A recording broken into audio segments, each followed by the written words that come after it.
All right, you fill up the form. We have an appointment. What's gonna happen next? What we're gonna talk about? I need you to very come over, take a look. I want you to put your eyes in my project and tell me what we need to be done. 100%. I wanna do that. Thank you for inviting me over. But before I get there, I wanna be well prepared to come over. I need to understand your expectations. I need to understand what's important for you. Who make decisions? What should I bring over when I come over? How can I prepare? I just don't like to just arrive to people's house without no information, without no preparation, without knowing how can I help you.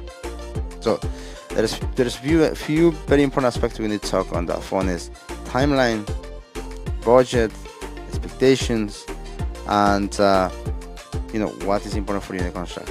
Because what's important for you and me, if I don't have it, why would you want me to come to your home?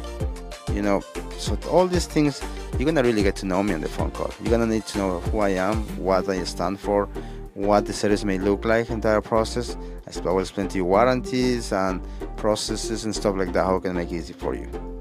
So if I just come over without no information, without giving you that information, basically I wanna make you waste your time. And the last thing is, I want to do that. I want to make sure you make the best decision on this project, so that fits your needs, fits your family, fits your budget, and most important thing, solve your problem. And to solve your problem the way you want to be solved. So I'm looking forward to this meeting, and if you have any questions, let me know. But I'm going to take a look at those pictures right away, and thank you again for seeing my company as an option to give you support. My only goal, my genuine goal is help. How can I help make this problem go away, so you can enjoy your space with your family? All right, thanks so much. I will see you in a little bit.